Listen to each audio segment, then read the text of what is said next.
weekly podcast on all things geekdom, from everything from games to movies to comics to everything in between. I am your host, Drew. Above me is Cece. Above her is the mouse. And above mouse is our special guest host for the day, Foomf. Hi. And I want to tell everyone that it's not the man in your life that matters, it's the life in your man. Good. Sure. Why not? Okay, you do that. So, what have you guys been up to this week? Let's start with Foomf. What have I been up to? Mostly working like an idiot. But I did get time to dig up information on the thing that I'm going to talk about. Good. Mouse? Who is on mute? Yes. This week I became a field boy, and I got my work certification, so I can actually work, and I got a position in a concert choir, and yes, and I will be singing Don Ottavio in an opera, in Don Giovanni, so Oh, yay. Yay. Cece, what have you been up to? Well, that thing that may or may not have been happening last week, I decided to turn them down because it was going to be a pretty difficult deal for me, and I decided that I had far more to lose than to gain in that. It would have to do with the total lack of rehearsal time I had and having to learn a new role on top of working full-time, going to school, learning a different role. So just, you know what, the only thing that's going to happen is I'm going to look okay or awful. So I was like, you know what, I'm not... go to the crazy house. Yeah, or I'll just lose my mind. So instead, lately I've been playing... You've already lost it, so... Yeah, really. So instead I've been playing a lot of Heroes of the Storm and WoW. Mostly just little things on my Steam account, really. But on WoW, on Heroes of the Storm, I've taken to playing Asmodan from Diablo 3 and listening to Oh What a Friend We Have in Cthulhu on repeat while I play it. There's just something so right about it because, I don't know. But anyway. Symmetry. What can be symmetry? It works out sometimes. Yeah. For myself, I won't go into the lovely, and I'll put that in quotes, week I've had at work. Or the ever more lovely week I'll have next week. So let's just say that in terms of free time that I really don't have, I actually have been working on Kill Count Dark. And yes, for those who have seen what few episodes I broadcasted of it, I do cheat my ass off in that game. At least I did at the very beginning, which gave me some points to actually survive the damn game. Because that game is a bitch, even without cheating. Especially without cheating. Damn. So I am about halfway through it. I have 3 more chapters to go, and then I'll have a new episode of Kill Count to go. I have... we'll talk about this later, but I will be probably doing a World of Warcraft speculation video possibly tomorrow. So we'll see. But let's go ahead and launch into our topics since we're already up. Let's start with... let me find the right button here. There we go. Let's start with Legion, the new World of Warcraft expansion that was announced this past week at Gamescom. Cece, you want to start off, or shall I? Well, I can start.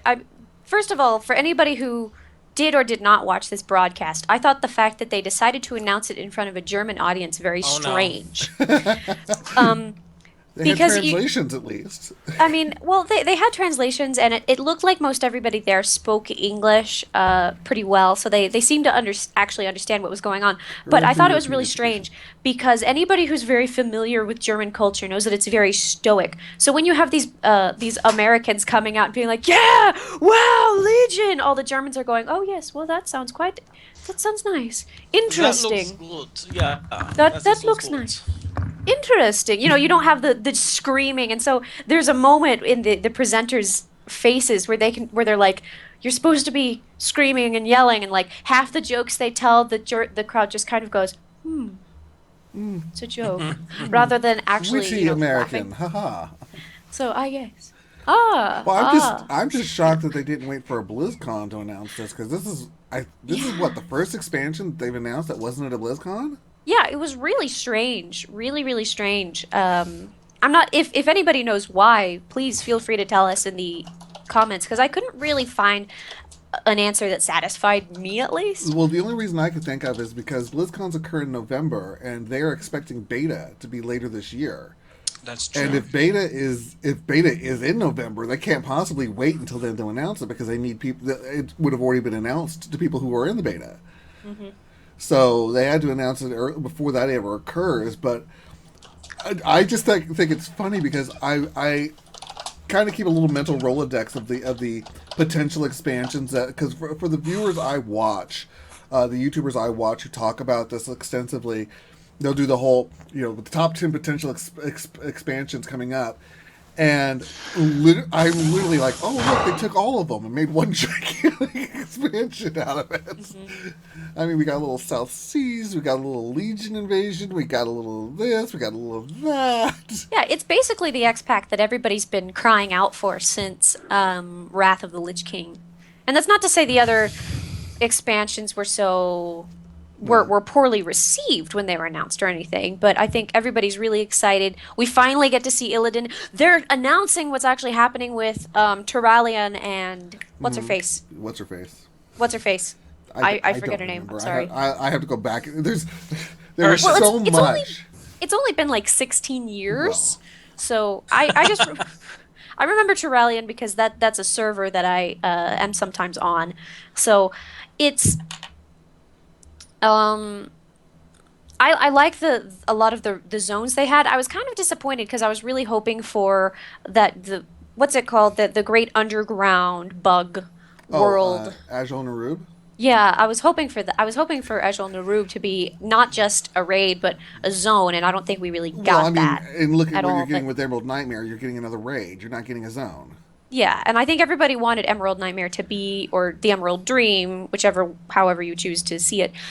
I think everybody wanted that to be a zone, just so that you can explore it a little better. But it does make sense as a raid, considering what's currently going on in it.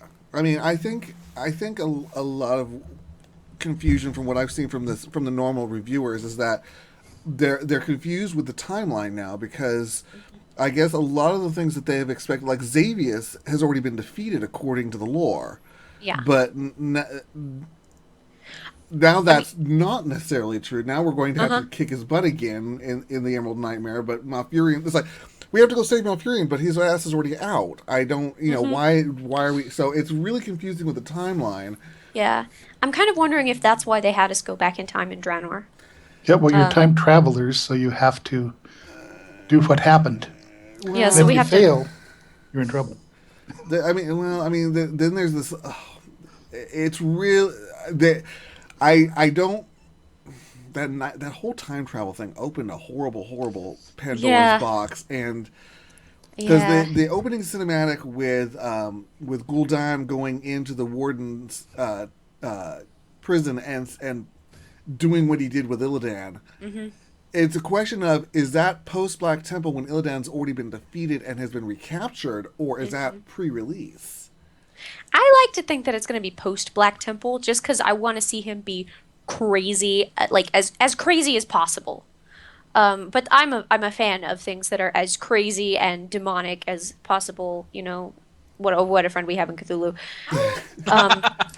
I'm kind of sad because I really wanted one of the big bosses to be an old god. I'm a big fan of the old god part of the lore. I suspect we'll see N'Zoth at some point. Yeah, we'll probably see some of it, but I want an entire expansion that's nothing but old god stuff. Ooh. I want an entire world of tentacles or giant I want a raid that's nothing but an old god city, and you have to creep around between all these bosses. There's no trash. They're all bosses, and you can actually have more than one at a time. There may be all mini bosses. I think it would be amazing. It would also be hell to code, so we're probably not going to get it. But that's really what I'm secretly hoping for every time in the back of my head. Well, I mean, I look at it this way. Blizzard is nothing if not the hype engine. Yeah. they can hype the shit out of anything. I mean, they put out glorious cinematics. And they get everybody excited. Yeah. And then the excitement just kind of dies off. Because you see the game. And this is where I'm worried. If Legion fails, if it fails on a Warlords of Draenor level, I think that will be the death of WoW. I honestly do believe that would be the death. Because Warlords of Draenor everyone was kind of excited. They were kind of wary of the time travel stuff. They're like, oh, we're going to go see Draenor and we're going to kick some orc butt and it'll be cool because we get to see these characters that we haven't seen yet because we've only seen them in the lore and da-da-da-da. And then 2 patches later that were inconsequential patches and no one leaves their citadel and Yeah, it was the Hopefully- most lackluster expansion that they've ever put out. They And might as well have given it out for free, quite honestly. Yeah, I was wondering why if that may have been playing into why they announced Legion so early, because they have a lot of people whose interest is dying out, and I think Draenor was really geared towards not getting new players necessarily, but trying to get a lot of the old guard that left during Kata and Pandaria, getting a lot of them back. They failed in that regard, I think. Yeah, and so a lot of people came back and they said, it's not a bad game, but it's not really, it doesn't have the excitement, it doesn't have that, a lot of the things that you're really looking for. See, I that suspect drew people into WoW. I suspect that Warlords of Draenor was their Outlands Cataclysm Yeah. in reverse. They're like, oh, we want to redo Outlands and make it sexy, like Azeroth is now, and they're like, oh, well, we can't because we would have to rewrite all that entire section of leveling, and then it has to occur at the exact same time as this other higher level of leveling, and and they realized that they literally couldn't. They just didn't have the capacity for it. Yeah. And given how short of an expansion, I suspect they had a very bare minimal team working on this one. I mean, now, admittedly, from what they've shown of the landscapes and all that stuff, the landscapes for the new expansion for Legion are beautiful. They're gorgeous. But they also have a lot of recycled assets. Yeah. That I really noticed, especially in the architecture. Oh yeah, they're pulling from the freaking Vrykul from Northrend. They're pulling all the Titan architecture out of Northrend and everywhere else. They're pulling, now mind you, this is our opportunity to get a focus on Night Elves for a change. Yeah. But I don't see any trolls being focused on. So... Yeah, that kind of worried me. I was like, what is the Horde half going to do? Because I normally play Horde. Yeah. Well, they're clearly going to be doing the same damn thing, but Rathion's going to have to clearly be in there somewhere. I suspect he'll be up around Netherion's lair. But... And then you saw in Khadgar's warning video that they've aged Anduin up again, so now they can probably use an adult model on him finally. Yeah. So I mean, what I'm going to try and do is, since I tend to focus on landscapes and exploration, I will probably do an pre-exploration video, I guess. Tomorrow after the Q&A session, because they're going to have a Q&A session. They're giving everybody literally a weekend to stew on their questions. So it'll be interesting to see what questions the Germans present. And so I got to find out what time that is tomorrow, and then I will try and put together some sort of video to encapsulate it, and I guess that'll be the launch of my MMO opinion episodes. So Yeah. Well, we should probably go ahead and get into the meat of the content rather than going, initial impressions anymore. All right. Well, we've covered first that. up, we know that there's a new continent coming that's known as the Broken Isles, which I believe was about 6 or 7 major lands. It's pretty big. Then there's going to be a new hero class called the Demon Hunters. This is going to be based pretty much on Illidan. These are only Night Elves and Blood Elves. And it's actually, you are playing Illidari. You actually are playing a follower of Illidan. It is a hero class, so it's kind of like with the Death Knights. You will be starting off at a higher level. And as I understand it, the concept is that it starts 10 years prior to the event of the expansion at the end of Black Temple, when Illidan actually sends you to another world to basically invade Sargeras's prison world. Yeah. So that's where it begins. That's where you end up getting captured, and then you wake up with the wardens releasing you in order to fight the Legion. As we mentioned last time, there's a new level cap of 110. There will be an overhaul of PvP. It's called Honor 3.0, where I kind of harken it to a respec, where you get to keep going back to level 1 of your honor essentially and then build it up again from scratch. And each time you do, you get a higher sort of a badge on your portrait. We're getting class halls. And this is the weird part. I mean, we've gone through the entire game as the hero of Azeroth, despite the fact that we are one of billions. Yeah. But the game tries It's a to make very us feel well-defended special. world. And in this particular instance, not only are I'm going to combine this with the next one. We're getting an artifact, and each artifact is actually unique, not just to your class, but to your build, to your spec of class. So there's at least, aside from Demon Hunters, there's at least 3 artifacts per class. I think Druids have 4, if I recall correctly. Yeah, but since Demon Hunters are only going to have 2, I think that evens out. So it balances out. So you get to go, each one of these unique artifacts, you get to go hunt down as part of your leveling experience. And then when you get it, you get to empower it and level it up and tweak it. So that it does different things for you. It has different appearances. It looks, it's customizable to a degree.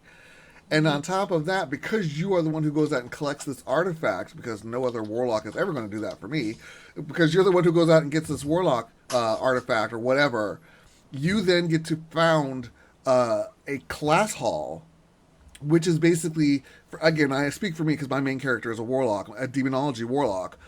I get to go out and found a class hall, basically a legion of warlocks who will come together in this warlock-specific place. It's kind of like what the Death Knights have with Archers, where only Death Knights can get into that. So, for example, with warlocks, they said that will actually take place in a cavern on another planet, one of the demon realms. Paladins will actually be in a giant area underneath Light Hope Temple. They mentioned one other, but I forget. Druids, I think, are in another cavern somewhere else, and so each one. It was shamans were going to be in a cavern overlooking the Maelstrom. Maelstrom, thank you. Yes. So each one is going to be in a different location, and this is basically a place for your class only. And within that place, you will get followers, but it's not followers in the same sense as your Citadel. You're going to have fewer ones. They're going to be, I believe, class specific, but they're going to be higher quality.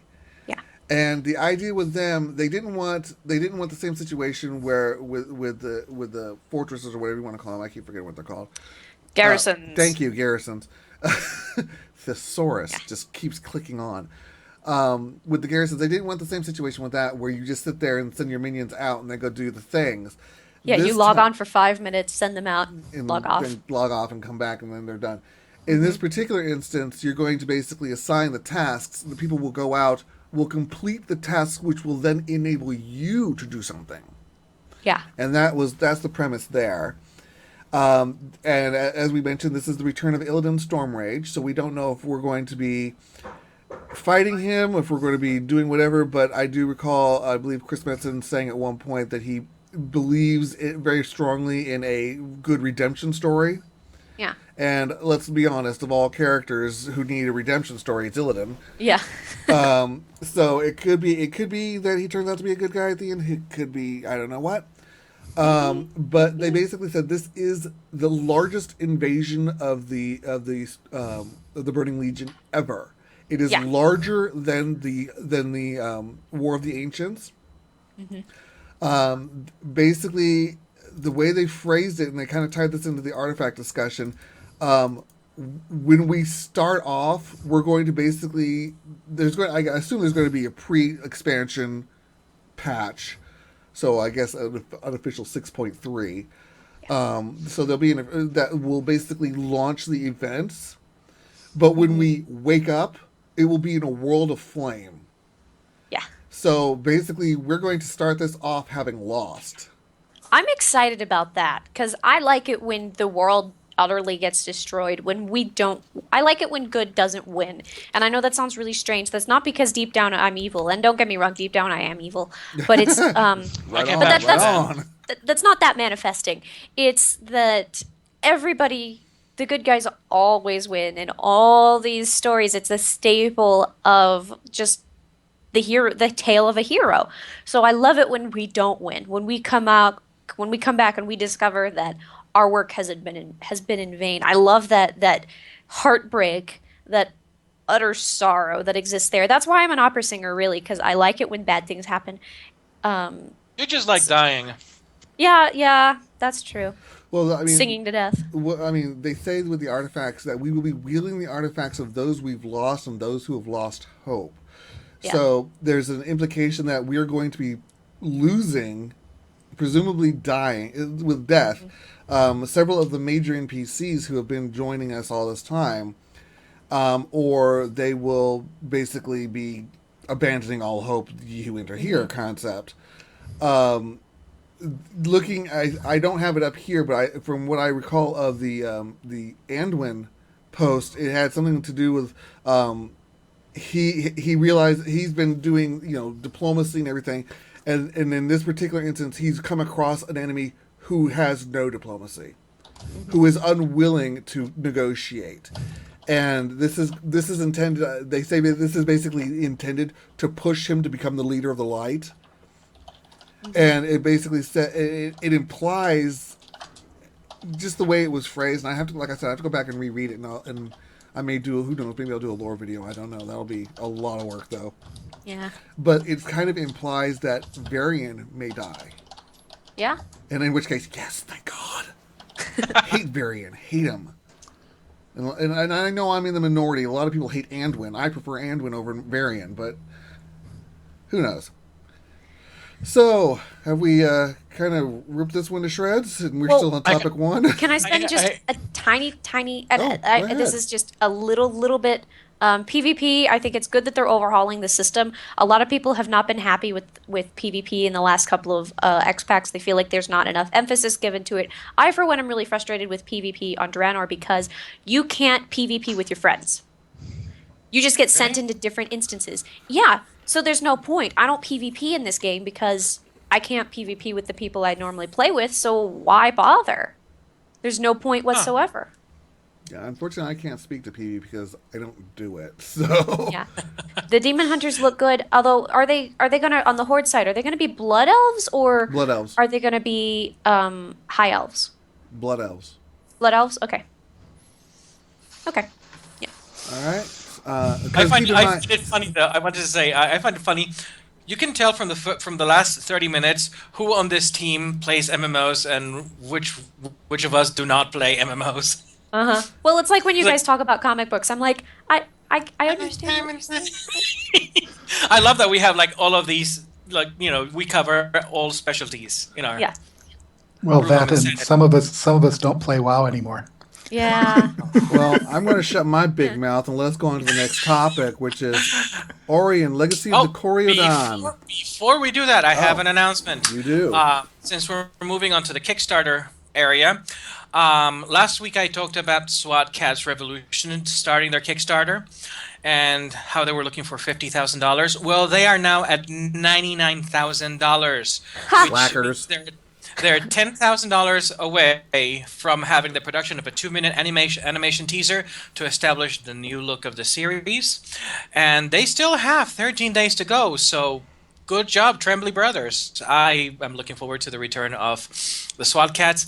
The other thing we highlighted last week, Foxtail, the old school adventure game, isn't doing that well. They're looking for $38,000, and they have currently $3,000. But they still have 22 days to go, so here's hoping. Come on, guys. I We can almost do feel like it. I need to have a Guys. spreadsheet page here. Yeah. Yeah. Well, I do like to keep, people up to date on. I'm not faulting you. Go ahead. Don't attack me. But anyways, we were going to talk about briefly about another Kickstarter project that actually has not started just yet. But it's we're got used- sexy art. That's all I can say. It It has Yes. sexy art. This is not a live project yet. This is the draft of the project that Plugin Digital Label is preparing. And the game is something I've been aware of for a couple of months already, Aurion, Legacy of the Kori-Odan. And this is a project that is based actually from in Africa. And it is based on African culture. It is a 2D action RPG game where you play the role of Enzo Kori-Odan, who is the young king, who has just suffered a coup d'etat by his new brother-in-law. Damn in-laws. And so Enzo Kori-Odan is going through across the world with his queen, Egine Kori-Odan, who basically trying to assemble what is called his Orionic legacy and reclaim the throne and find answers. And The kick world- much buttocks. Kick much buttocks. The world has 6 continents. It has 6 different ethnicities. The art is absolutely beautiful. My God, it's Gorgeous. beautiful. It's gorgeous. And So it looks like a fun game on top of that. it does look like it looks like a really fun game. And this is one of the things I love. RPGs. We have, for the longest time, we've lived in the medieval castle. We've lived in European inspired myth, and it's so refreshing when a company decides to take up inspirations from other, in this case it's their own culture because it's an African company, but Underrepresented cultures. Yes. yeah, Yeah. I would love to see more RPGs that take place in inspired by these cultures, or heck, I would love to see a RPG which actually happened in the 80s, but inspired by, say, the 1001 Nights setting, Yeah. which I actually have no idea why developers haven't even clicked on that, because it's so rife with inspiration. And there's so much creativity out in the world, and you can take inspiration from so many different places. I love that this is set with all this I love that this has so much African influence in it, because I feel like we don't get to see that very much at all. We this very is- rarely ever get to we- see it. Rarely, especially, I mean, in the Western world, we very rarely see that. And there's so many different wonderful, rich cultures out there that we just haven't really had the opportunity to explore. And I think this is a great way to introduce that to us, Yeah. to get Western viewers really beginning to understand more worldviews And than most- just Yeah. their own. And most most what we get from other cultures is we might get a single character or 2 characters in a ensemble cast, and that character is stereotyped up the ass. Yeah. And you're It's like, the- oh, it's the- really? the Okay, he's the tokenism African problem. character. Did you say Tolkienism? Tokenism. Token. Not Tolkienism. Actually, that was one Tokenism. of the things that came to mind. One of the reasons we haven't seen so many other cultures is because a lot of these cultures have not had a Tolkien, and by that I mean someone who has had the ability to synthesize the mythos and make them popular, not just part of the mythology, but actually, inject them into Bring hugely into a popular high fantasy culture. level. Yeah, and that's writers out there. That's something that you probably want to start doing right now, because really would be really cool. They're looking, or at least as far as the draft goes of the Kickstarter, they're aiming for a 40,000 euro goal. I hope they get it. If I have a job and I'm making money, I'm going to be throwing my money at them, and you should too. Otherwise, you're a horrible person. So yeah, You're not necessarily a horrible person, but You're not a we'll horrible silently person. judge you. I still think you're horrible. He never silently judges anybody, though. It, Well, okay, whatever. it just looks like a unique game. It's beautiful. does. I mean, just beautiful. the quality of a pre-Kickstarter.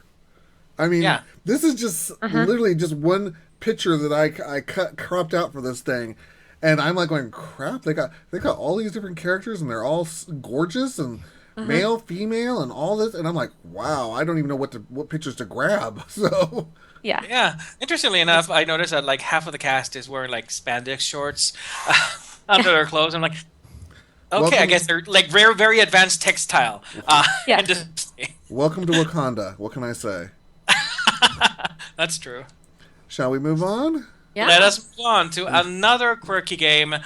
This is kind of on the low end of the production spectrum, but I love This the is idea. wrong on many level. It is so right. Actually, this is the game I imagine Terry Pratchett playing, because it's Yes. this kind of humor. Or Uh, creating even. Yes, creating. It's called Coffin Dodgers, and it's the elderly folk race to save their souls. You play you play Awesome. elderly characters from a retirement home, and you are on a wager with the Grim Reaper, and you have to race for your lives. Against him and zombies. Against him and zombies, and it looks absolutely adorable. Right now, it's $11 on early access on Steam. You're not quite getting the bang for your buck because there are not that many environments to race in, but there's the hope that if the game does well, there will be more environments created. I think it's an absolutely adorable and totally wrong idea. It's totally so wrong it's idea. it's I love totally it. up my alley. I love that pink-haired granny with the chainsaw there. Yes, yes. Oh Yeah. God, I love her. Yes. I searched high and low for pictures that would make this one appropriate, and I'm like, okay, that's as good as I'm getting right there. Yeah, it looks adorable. And you can customize your ride, as you can see by the various gas tanks, rockets, fireworks, and chickens. So If only I could see that riding through Walmart. I would go to Walmart You every day. I don't see them with missiles. Yeah, You've been going to the wrong Walmart. Clearly. clearly.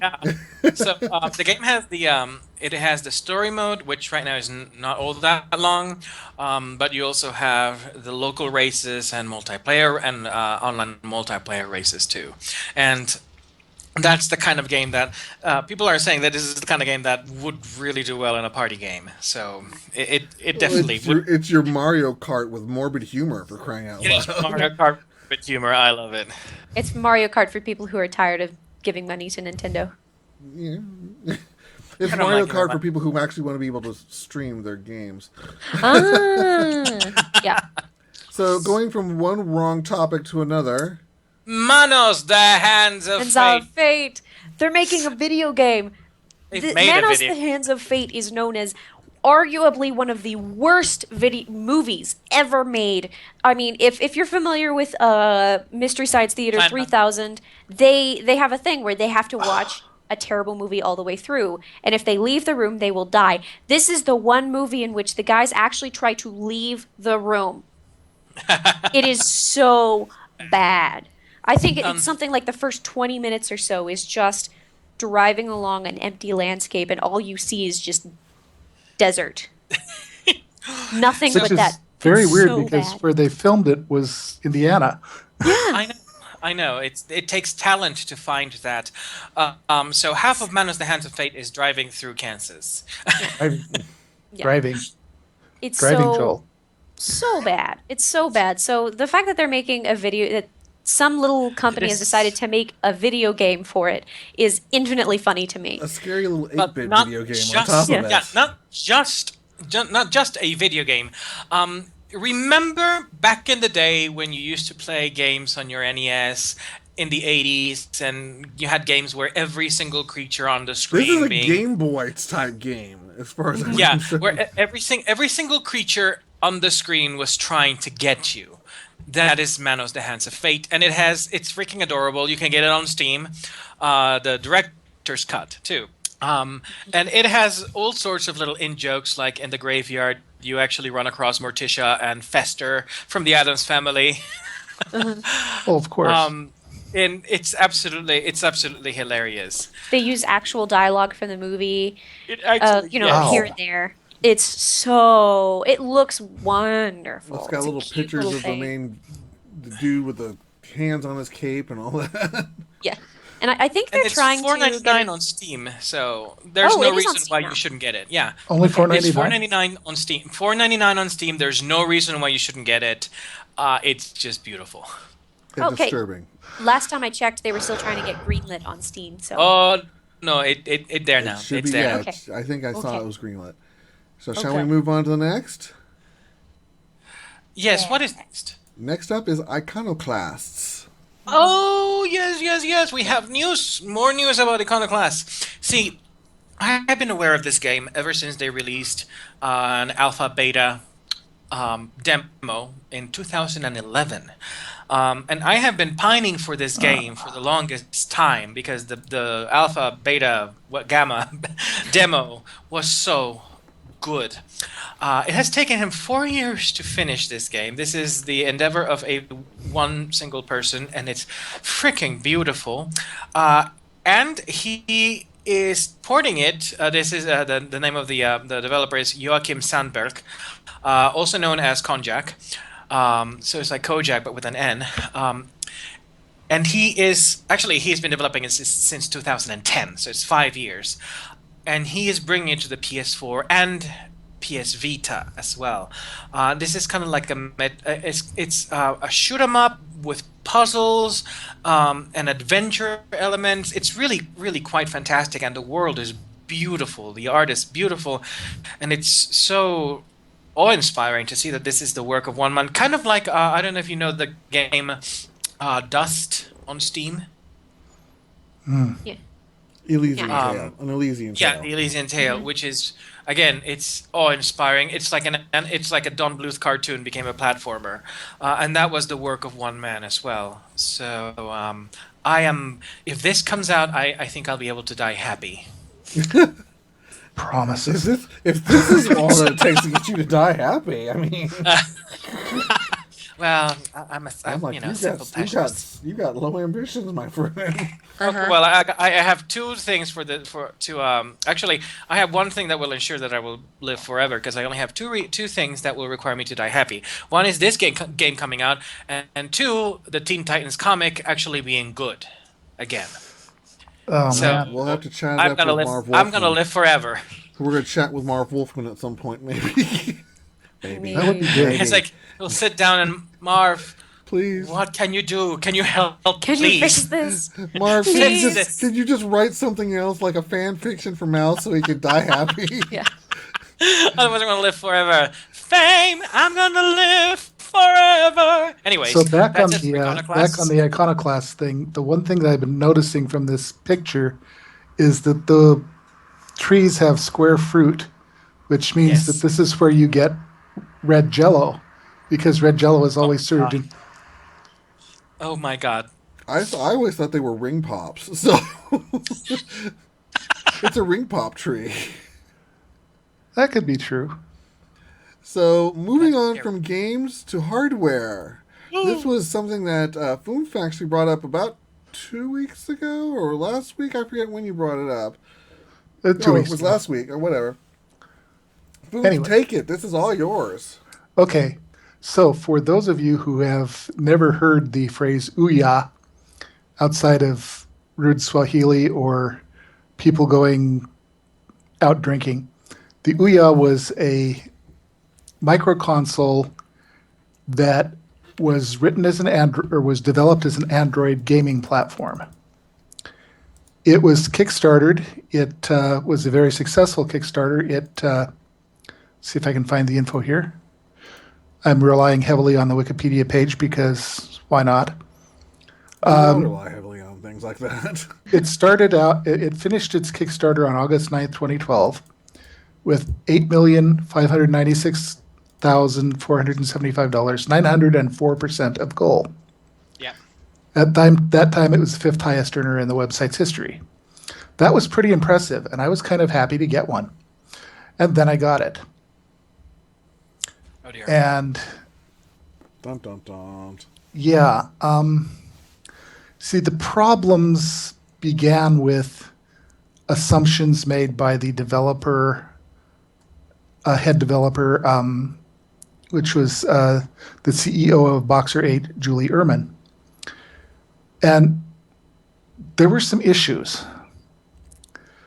Well, tell us what Ouya is first. Well, Ouya is actually, it's a pretty nice little Android gaming platform.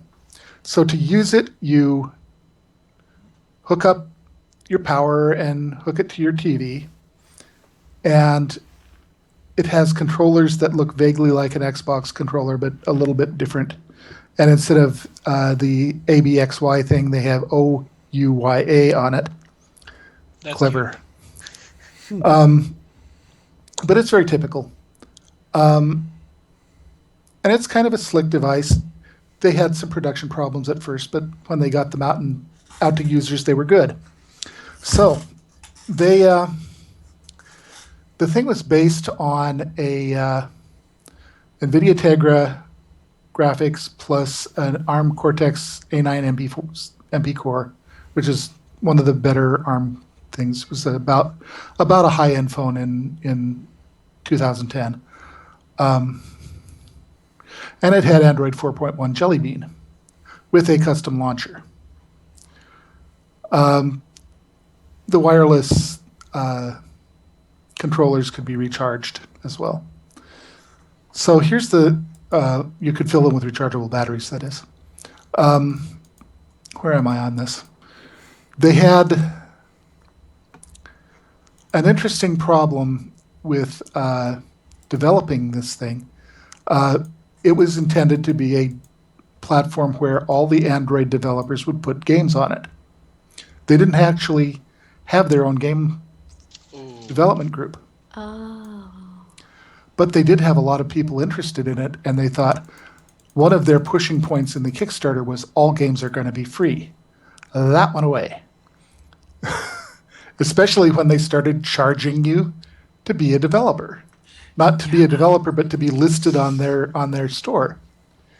And it wasn't a big charge, but if you were being paid for being listed on their store, you got money. The free ones didn't charge you for. If you put up a free game, you didn't have to pay them to put it up there. So my first experience of Ouya was that it wanted my credit card before it would let me log in. Uh-oh. A lot of people hated that. I can imagine. So those are the downsides. On the upside, it was a nice little game platform. It had something of a 16-bit feel to it, sometimes a little better if the designer was doing well. It had 8 gig of internal flash. It had 1 gig of DDR. They came out later with double that. And it was a pretty cool device. And it developed a number of games, but unfortunately the largest game, let's see where I found that. The largest game for it was not terribly successful. It sold 7,000 copies, something like that. Not a terribly successful device. So they wanted to support game developers making the games. In July 2013, they came out with a fund that would let developers who are developing for their system only get money from them. But it had to be exclusive to their platform for 6 months. And that caused some problems and fuss because, it's stupid. Eventually, developers negotiated them to make that only limited for Android releases to Ouya for the first 6 months. And they were fine with that. That eventually worked. But they released their 1,000th game in November of 2014. And in January of 2015, they got a $10 million investment from Alibaba because Alibaba had a set-top box. And then in April of 2015, they failed to renegotiate their debt because $8 million was not enough. Yeah. I don't understand all of that, but yeah. So in in June of that month, Razer Incorporated purchased their content library and their system for their what do you call it? Their store, basically. And incidentally hired away all their employees, the software ones anyway. And the hardware is discontinued. The deal didn't include the hardware, and they were kind of wanting to upgrade anyway. So the guys are pushing us to move to Razer's Forge microconsole. And they're renaming the Ouya content brand name to Ouya is going to be a gaming publisher, and the Ouya interface is going to be called Cortex. Because why not confuse it? Because, ARM Cortex, Ouya Cortex, whatever. Anyway, they basically, where did I find that? One of the big deals was that they promised they would try and get Minecraft up on it. If they had gotten Minecraft on it, that would have been pretty much a guarantee that they would win. Yeah. Well, Minecraft for Android, though. Yes, that was exactly it. The guys at what's the name of that group? The Minecraft people. Yeah, Well, now it's Microsoft Windows. now. yeah, but at the time they didn't want to do. Mojang. They didn't Yeah. want to do it. Mojang. They had done a Minecraft PCE or Pocket Edition, Yeah. and I will put a link to the video of that thing running into the chat. Well, no one will be able to see it. No? No, because I'm looking at your camera. Oh. Yeah. So, only things on my end can be put up like that. So.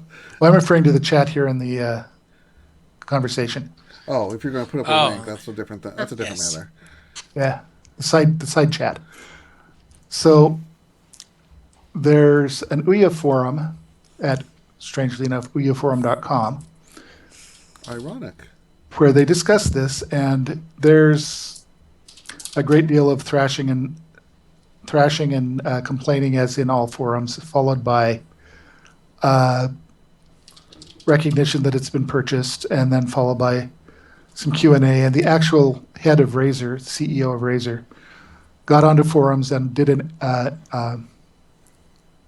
AMA where he actually answered everybody's questions pretty much well. And it was successful.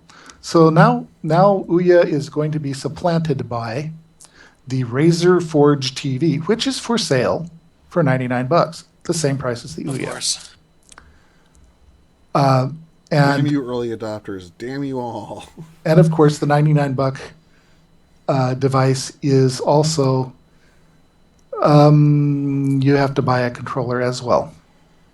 So So you chuck don't get a around controller $25 to that runs $30. with the thing. You get a thing and you got to buy another thing. That's bad marketing. Well, That's bad I'm marketing. pretty sure that's the way it looks. If I look at their sale page for this thing, and you have to actually click the Buy Now button to get a price. Now, is this Ooh, that's not a good thing I hate either. that. Is this Forge thing? Is it specifically Androids as well, or It's based on Android TV. okay? So it's basically Android games. Yeah, and it is actually what they're doing is they're taking the game library of Ouya and chunking it into there.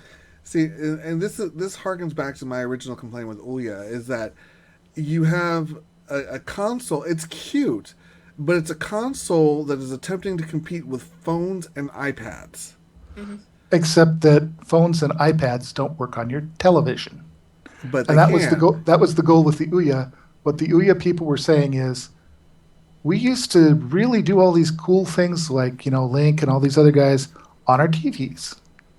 Let's come up with a cheap console so that you don't have to spend $500 on a locked Xbox or on a locked PlayStation, because the Ouya was unlocked. You could actually root it.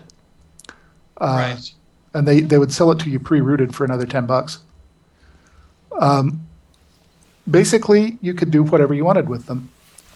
Yeah, it looks like you have to buy a bundle to get 10 to get both of them because the controller is kind of expensive. See, and I think that the unfortunate, alternate timeline, if this could have occurred, I think the better option for Ouya would have been to pair with Steam. With Steam's console, then you have the double whammy of having not only Steam's library, but if you could also port in Android games, that's already being able. Because I think that would be the double whammy, which would make that a massively successful console on its own. And yet Steam did not purchase when they went out for sale. Nope. Alternate So- timelines. Yeah, they were probably Steam was mostly focused on the development of the upcoming Steam box. So well, the Steam box has been stalled for 2 years, hasn't it? well, that's typical Valve thing. People are still waiting for Half-Life 3 to come out. Even though they haven't actually confirmed that they're even making Half-Life 3, Making it, so everybody's kind of taking it for granted. It'll come out in the next everybody's 20 like, years. it's going to happen, and they're like, we haven't said it's going to happen. Who knows? It's gonna Maybe- happen anyways. Perhaps Forge will fail and Razer will drop it like a hot potato, and Steam can go, oh look, a discount, and take it. Oh, discount, yeah, probably. So here's a quick process of some of the AMA questions and answers, the important ones.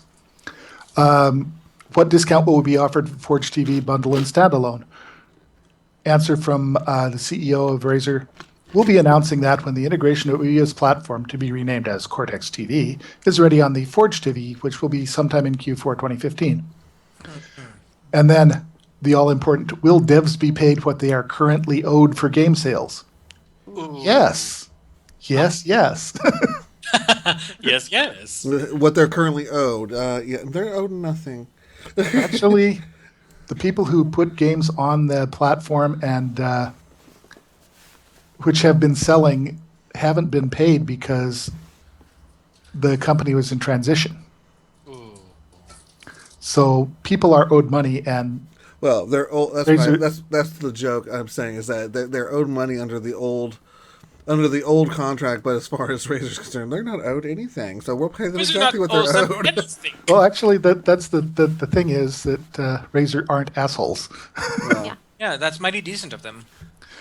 They Well, aren't it's DC. not just decent, but when you sell a company like that, you don't lose its debts. Those don't go away. Those are accrued still. Tell that to DC Comics. Yeah, there are lawsuits about Ooh. that stuff all the time. There's a class action against a certain gym, which used to be Bally. So another person asks, I was a prominent backer of Ouya because I believe the world needs a mainstream game console that is an open platform. Will Razer continue that mission? Will Forge TV be at least an open a platform as PCs are? The answer is that's our vision, and I hope we will not disappoint you. We will bring you closer to the PC Master Race. So they will be. There's a question about existing on-console credit, where you basically gave money to them to basically pre-purchased content, and then you could quickly access it. Right. And they say, we'll be keeping the lights on for our current Ouya service for the existing boxes, which should also apply to your console credit. You can continue to purchase games there with your console credit. When we migrate to the new Cortex TV, we'll do what we can to see if we can migrate the console credits too. But that's something we need to evaluate technically to see if it's feasible. They are going to support side loading, since it's... but it's going to be subject to how Android TV does it, because it's running Android TV. Mm-hmm. They expect the games to be available in Q4 of 2015. DRM locked purchases from Ouya's Discover Store. We didn't acquire the hardware business of Ouya, and we're keeping the lights on for the next couple of months out of goodwill to the users. I'm not aware of the specifics for each game and probably can't comment on them, but to the best of our ability, we'll try to get as many games and accounts migrated across to the Forge. So they're doing good things, or talking a good talk. But Yeah. what that does mean is that I now have a brick in my living room. Well, just hold on to it for about 10 years. 15 years, it'll become a collectible. Yeah, And 15 years hipsters when, will be when buying it. nostalgia hits, 15 years from now, you'll have a gold mine. Yep. Oh You'll yeah, be- well, And in fact, I did that very thing. Well, I done it. purchased a Vectrex, the set of Vectrex games, and I sold it and all of the games and all of the utensils, including the 3D viewer, for over $5,000. Damn. Yeah. Yeah. Just sit on that for 15 years. I wish I still had my Atari 1040 ST because I could sell it today for a good amount. Oh, I bought and resold Atari 2600s like they were investments. Yeah, I actually my Atari 1040 ST was still good as early as 2009. But my mother, who unfortunately does not quite understand the whole concept of a nostalgia hijacking, threw it away while I was in college. And I was like, "Mom, no! Do you know how much money you potentially threw away?" And then she had to have a lie down for a week. It's like Yes. my soul breaks a little bit every time I go to a garage sale and the parents like, oh well, my son went off to college, so I'm just selling all his video games. Oh, I'll It's take like that. boxes of collector's editions of Yoink. you And know. you say to the mother in those cases, do you know that what you're doing is actually theft? Yeah.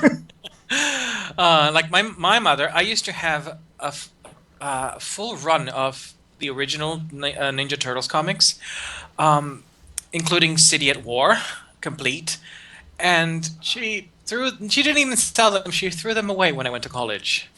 I came back to go, where did that go? Yeah, And I had to have it down for a week. I educated my parents, and my uncle actually educated my parents on that sort of thing, where they were complaining about my comics, and he said, you know, what he has there could probably sell in 5 years for about 3 times what he paid for them. This is not entirely true, Right. but But potentially. some of them, like the 4 no copies longer of Giant true. Size X-Men #1. And stuff like that. Don't throw it away.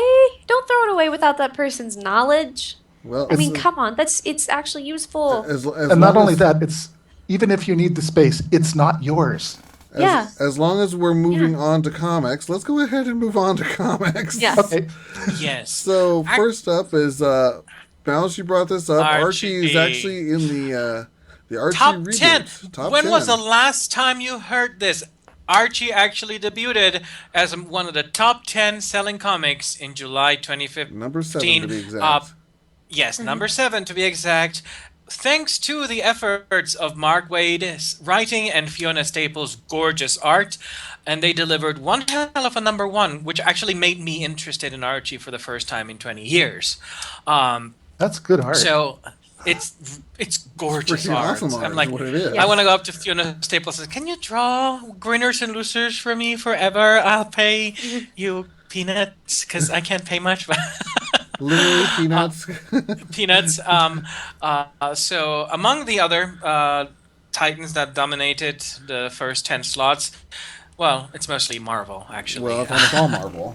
No. DC has one comic. That's why I said it's almost all Marvel. Batman number 42 at number 5, and that was it for DC. But Star Wars and Secret Wars pretty much kicked the butts of everyone else. Yeah. Which, you know, I thought that the Grayson issue should have been up there, but whatever. Good for Archie, which actually leads me into the bizarre spin-off of these news, and it's that the Archie Comics have announced plans for a Broadway musical based on Archie Andrews and the Riverdale characters. And Awesome. they have hired the director of Anchorman and Funny or Die to direct this musical. So, you know, Funny or Die with their incredibly off-kilter humor videos. I'm wondering could just be- what's going to come out. This could be really bad, but it has or good, but it does have a definite opportunity to really fail. It does. Yeah. Like this musical. Remember? It might well work. I mean, you've got the Grease vibe going for it, so it might well work. Yeah. Well, Well- especially if they decide to take the direction that the Mark Waid rewrite of Archie is taking, they can go for a lot of the Grease vibe there. Speaking of alternates, by the way, this week I noticed in the Archie threads on Comic Buyer Guide a lovely picture of Archie being destroyed by a predator. Oh, yes. What did I do to deserve that thing? Okay. Yeah, it's Archie versus Predator, and this is issue 6. Archie gets killed. I know that's a spoiler, but everybody should have known that already. Yeah. And Betty and Veronica are going to have to avenge him. Okay. That reminds me of the Archie meets Archie meets the Punisher issues too. These are things that happened in the 80s, people, because Crossovers the that 80s never were should have strange. occurred. The 80s were a very strange crossover territory land, like the Teen Titans meeting the X-Men, which has never happened since, and which should have really happened more than once. Well, that was back when Marvel and DC were a little bit more chatty, and Yeah. A little bit more friendly. Although Beast Boy and Beast meeting was weird. And Logan, when Beast Boy going, "Are we related?" Your or hair. him macking on Kitty Pryde. Hey, everybody with any sense would be macking on Kitty Pryde because, Yeah. she's the She's the designated Mary macking Sue. target. Well, she's the Mary Sue of the X-Men. Well, in that case, it would be a bad idea to mack on her because Oh, Mary yeah. Sue's boyfriends always get killed. Yeah. well, speaking of macking, our next topic, and I'm just going to Oh give God. this. Our next topic is the Incredible Hercules and his sexuality. Yes, in Alex a- Alonso has made the announcement of the new Hercules ongoing series, and Alex Alonso clarified that Hercules is actually heterosexual. Sure he Hetero? is. In spite of him being bisexual for a long time. Yeah. In spite of him being a Greek god from the time of the God. Greeks. Who actually had several guy-on-guy things during the labors of Hercules. Of Including course, Hercules' relationship with his spear carrier, Aeolus. Carrier, yes. Yeah. So canonically, if we're going by the Greek myths, Hercules is bisexual. However, unfortunately, canonically, according to Greek myths, Hercules is also a serial rapist. So Yeah. Just like his daddy. just like his daddy.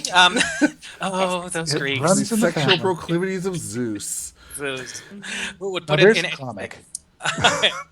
Actually, there is a comic of that. Actually, there's this indie comic where Zeus, where Hera gets totally pissed off at Zeus philandering, and she recruits Hypnos, the god of sleep, to cast a spell over Zeus, and basically force him to have sex with inanimate objects all over the world.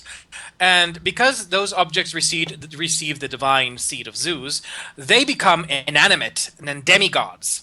And suddenly Zeus, so you have like a walking mailbox with powers. And so Zeus sends his, I think it's Ares, I'm not quite sure, to chase them down and destroy them. So you have this really wacky comic.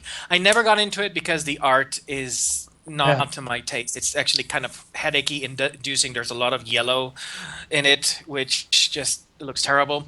But if you look for it, I forget what it was called, but it looked hilarious. If the art were better or had were not awash in yellow in every page, I would have picked up this book because it read hilariously.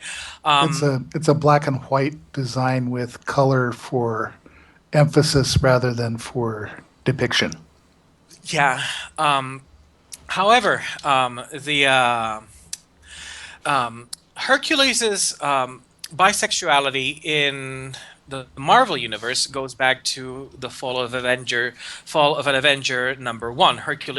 Hercules: Fall of an Avenger #1, where several female characters like Black Widow are talking about their romantic exploits with Hercules, and then North Star does a no comment, by which everybody assumes, Hercules and North Star played hide the cannoli.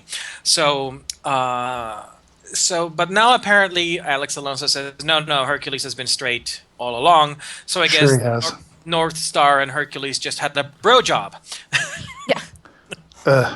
So actually, gay if you if you go don't back like your as eyes. if you go back go back to the 70s, the introduction of the character Star Fox. Oh God. Star Fox. Star Fox. Star Fox, the serial rapist of the Titans, of the, not Titans, but Elder. Well, he's from Titan. he's actually Darkseid's older brother. Or not Darkseid, Thanos. You know, Oh, like interchangeable, Darkseid's interchangeable grit face. Interchangeable, yeah. Except Thanos had to smile more. Yeah, Star Fox is Thanos' older brother or Yeah. uncle or something. In any case, Star Fox is the god of roofies. And it's implied that he slept with Moondragon and Hercules. Who has slept with Moondragon? So of course, Star Fox is there's two different Star Foxes. There's a Nintendo character and then there's a Marvel Universe character. that kind of broke me just thinking of Star Fox in that content.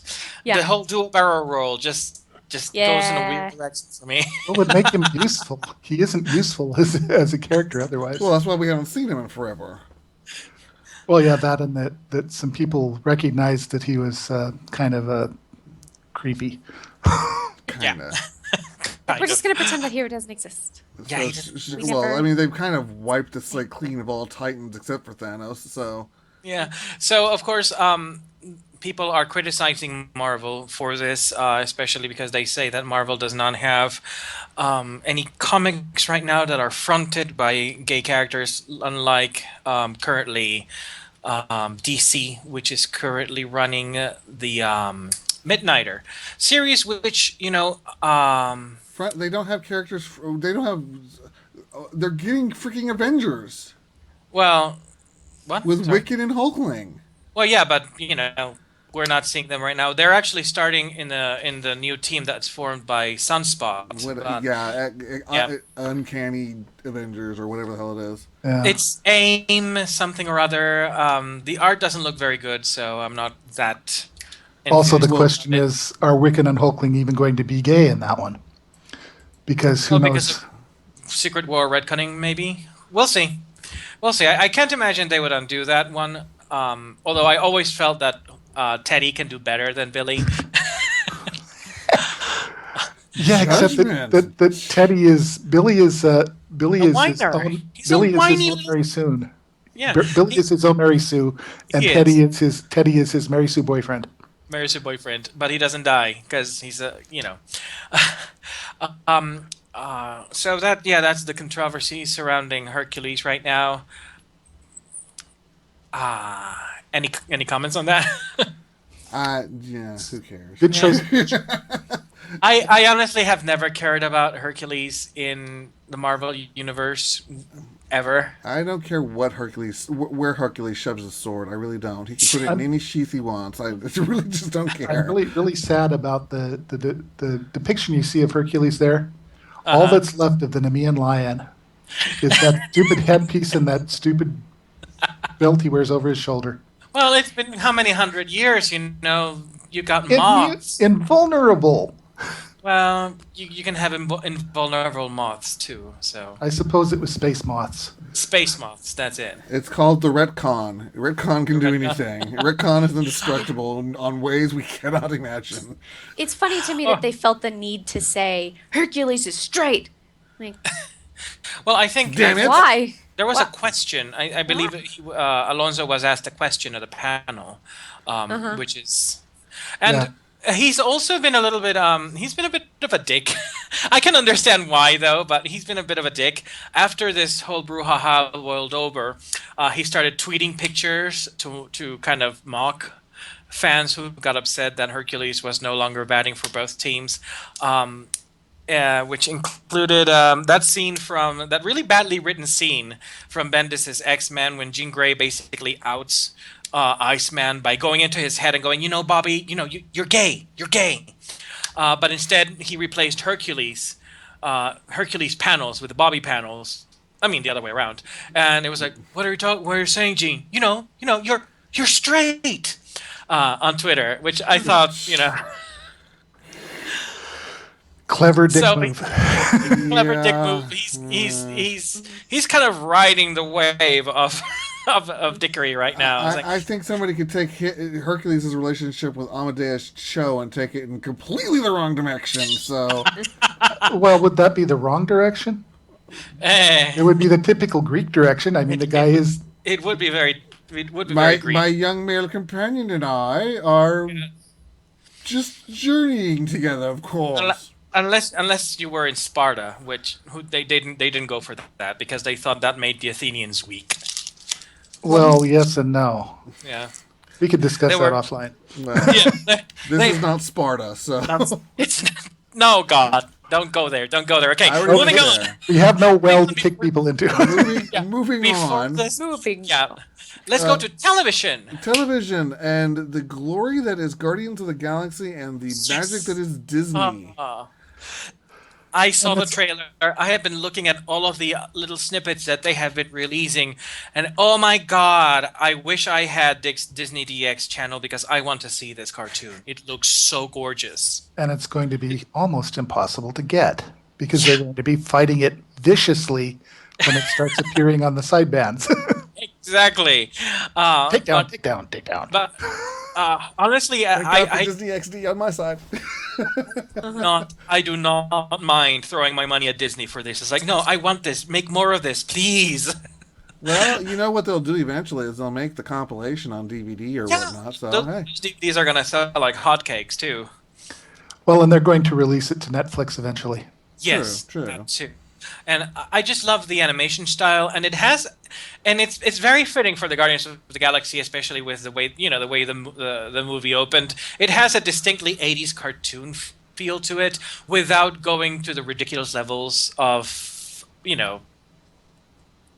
rationalization that the 80s cartoons went through. We're shooting, but we're actually not hitting anyone. we don't need the morals of the We don't more need you- the Our guns shoot lasers. our Because guns lasers laser. poke holes in people. Wait. Cabra. No, but Yeah, I it's am amazing how they can really- shoot down an entire sky full of planes and everyone ejects safely. And everyone has a parachute that works. Look at All all those those working parachutes. And none of them catches fire from the lasers. Nope. It's true. And you notice that there's never like a little hole poked into the parachute. Well, Unless even if for- there is, unless it still works static. perfectly. Yeah, it works perfectly. I know. They all Well, have the aim of stormtroopers. Well, the animation reminds me a lot of the Teen Titans TV show from the earlier 2000s that was back really when it used to popular. be good. Yeah, that was really, really popular on Cartoon Network. So and the way that they're posed, especially on this graphic right here, is rather reminiscent of that to me, at least. Maybe it's just my childhood coming Coming back out to and you. punching me in the face. But Cece, yeah, I'm back. You are Yeah. referring actually to the real Teen Titans cartoon. Yes, not Yeah. the Teen Titans Go to Hell. I think Teen Titans Go is like meant for small children. Well, if it's written, it's drawn for small children and written for sort of twisted adults. Well, keep Yeah. in mind, Yeah. this is from the company who's got the current Avengers animation and Hulk Smash and all that stuff. So, Yeah. you I know, have been watching Hulk and the Agents of Smash. It's amusing. I think this is designed not necessarily for children, but for early teens. Yeah. Although So- it does kind of set the bar very low for them in the writing. Teen Titans Go is disturbing at all times, not just It is. not just cute sometimes. Well, in any case, I agree. Guardians of the Galaxy TV show looks fun. I'll be Looks really watching it. good. Yes, I want to watch it. So, And you can catch some of the official. They have released some of the official clips with Star-Lord's origin. parts 1 and 2. And parts 1 and 2 on YouTube, so you can look at the animation. You can see also some animation of Groot and Rocket Raccoon in action. So go take a look. This is going to be pretty awesome. And Star-Lord actually picks up right from when he is picked up right in the movie, so it ties right into that. Yep. So aside from Guardians of the Galaxy, we have The Miraculous Tales Miraculous of Ladybug and Cat Noir. Zax's 3D, which is a French company, they have been producing the Tales of Ladybug and Chat Noir, or Cat Noir, I guess. And they have been working on this for a little while. I saw some of the preview videos that they had around last year, and it looks like an absolutely adorable animated series, CG animated series. It takes it's based around this girl who basically has the powers of the Miraculous, Ladybug. She goes to high school with this rather annoying blonde guy who turns out to be the Chat Noir, the Black Cat, and they have a crush. When they're superheroes, they have a crush together. When they're off, they kind of hate each other, and they don't know each one's the other. And it has very, very funny writing, and yeah. And they've been picking up licenses all over the place, in France, Australia, Korea. It's going to come to the US. They're also manufacturing toys, and I am so getting Chat Noir. He's adorable. This kind of reminds me of The Incredibles meet Sailor Moon. It Yeah. kind of does. Yeah, It the kind of thing does is, have that vibe. you see lots and lots of Paris-looking cityscapes with the older brownstone buildings, and these Chat Noir and Ladybug are running all over the roofs of these things, ninja Yes. style, and it's definitely ninja style, as in occasionally arms back- flapping loosely backwards, Yeah. which is really annoying. Well, they watched Naruto, so Yeah, It is. I never understood what special ninjutsu it takes to run without using your arms and somehow not manage to land on your face. It's The first what I time you it's what I step- call Your the arms screaming I- behind you, waving in the wind. kind of like a scarf. it's kind of like I'm such a badass ninja. Look, I dislocate my arms. Ah! They're just streamers. Wee. It means they're going so fast their arms can't keep up. Yes, they're just not guess. strong enough for the upper body department. So shall we move on from Miraculous? Yes. What's next? Moving on from cartoons, we go to live action and the announcement of Wally West for The Flash is on CW. Yes, we have the announcement that Kenyon Lonsdale will be playing Wally West on the next season of The Flash, which of course means that apparently they're going for the new 52 version of Wally West, who's an African American kid, teenager, I guess. What, Well, if 16, he's related to the what's his name? Flash's to Barry's. Oh, gosh darn it! Now that you That's all say, I forget the name too. Yeah, I know. I'm terrible. Iris? Stop it Watkins, Iris's father. Yes. Well, the question is this going to be the Wally West of Earth New Prime, 52. or is it going to be the Wally West of Earth 2? Because as I understand it, Flash's second season has to do with now multiple dimensions. Right, tying into the legends. So Upcoming legends. he might be a different Wally. a different universe Wally. Right. That would be interesting.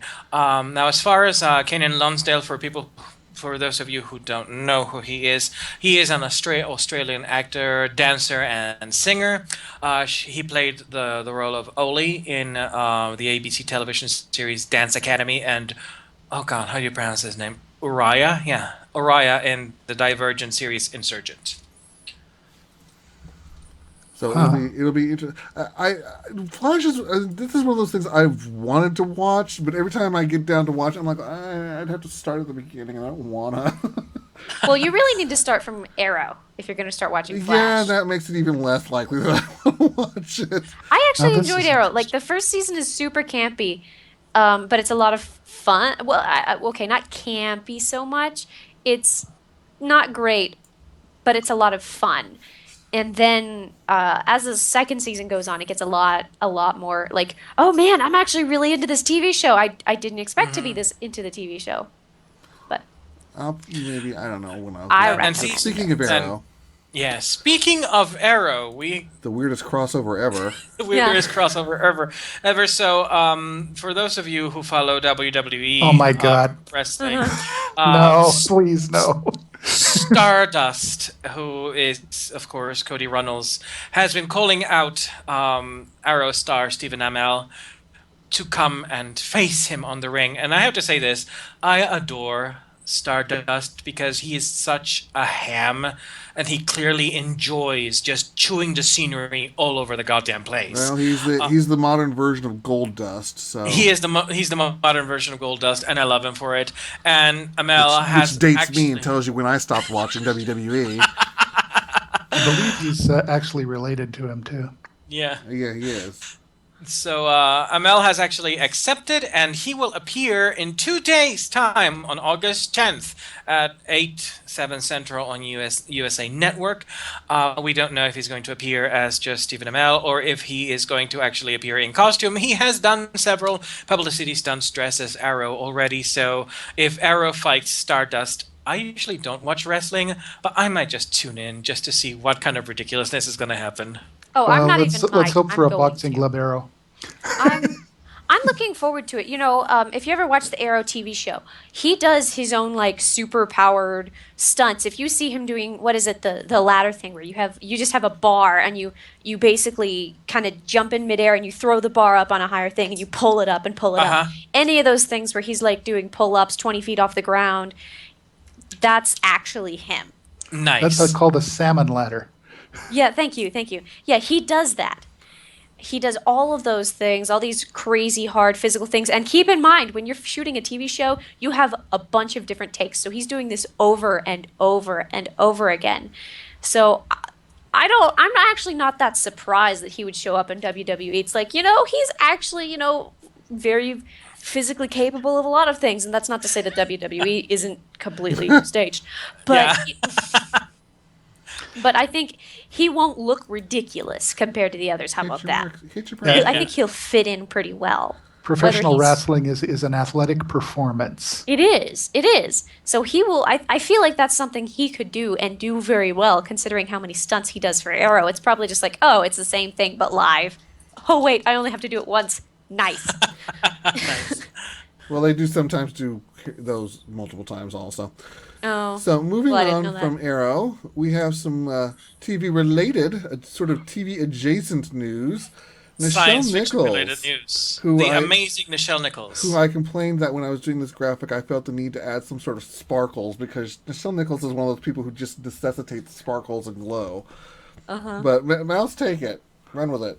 So, you remember, of course, Nichelle Nichols, unless you've been living under a rock for the past 20 years or so. Only 20. She played, she's Lieutenant Uhura on Star Trek, most famously the first African American to appear in such a prominent show, in such a prominent position, and who, of course, was told by Martin Luther King Jr. that she was an inspiration when she was considering quitting the show.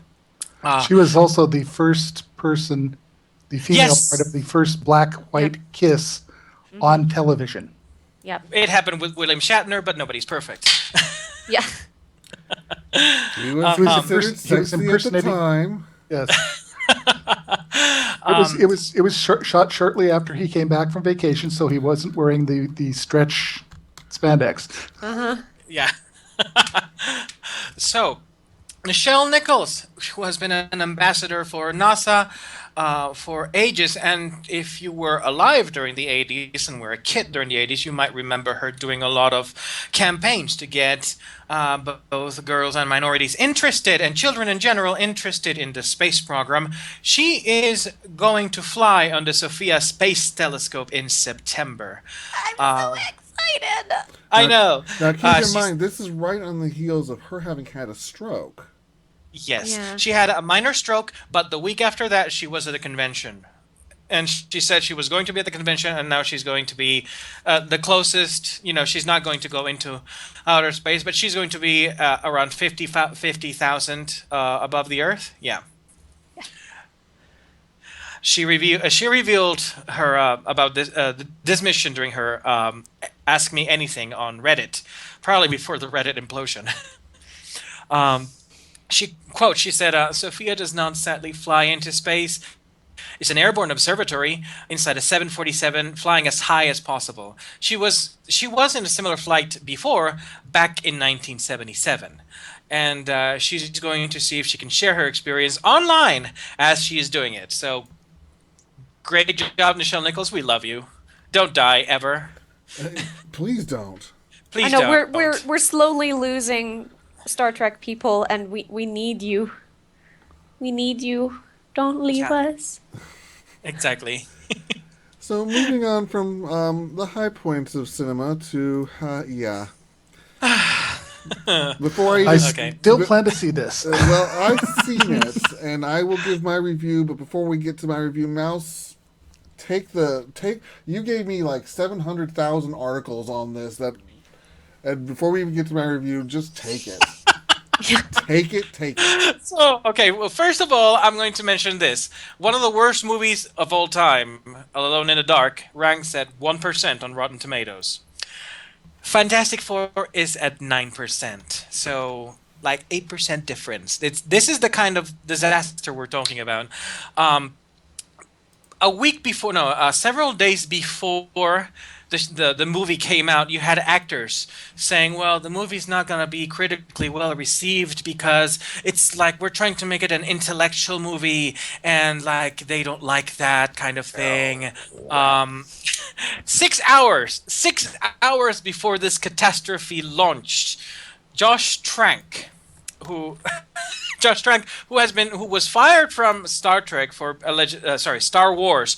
My God, did I just mix those two up? Yes, you did, but it's not the first Shame time on it's you. the last. just had Nichelle Nichols in, so I had Star Trek in the brain. He was fired for Star Wars for being apparently extremely difficult and a diva, according to reports. Josh Trank sent a tweet that basically said that he originally had, and he used this word, which is, he had a fantastic vision for this movie, but the studio's meddling destroyed all of that. This is 6 hours before his movie opens. And, Oh, you know, dear. Well, Miles wasn't there an Teller- embargo on reviews for this movie also? Yeah, you know, there- if there Trank was an really embargo. if Trank Yeah. really thought it was that bad, all he had to do is say, change the name on the director credit. Yeah. What's the name that they use when they don't want to be associated? It's Alan it's just- Smithy. Alan Smithy. Yes, directed by Alan Smithy. But you had Miles Teller trying to like do pre-damage control, and you could tell that the movie was going to be bad when Miles Teller is going, well, this movie just might, whatever. And he was trying to do the whole thing of, our tastes in movies are superior to the tastes of the plebes, and we're telling you, this is a good movie, so don't listen to the reviews. The reviews, which were embargoed until opening night, but, by the time that the film opened to screenings on Thursday, it got reamed so hard that the projected earnings from the box office for the weekend were actually scaled down by Fox. Significantly.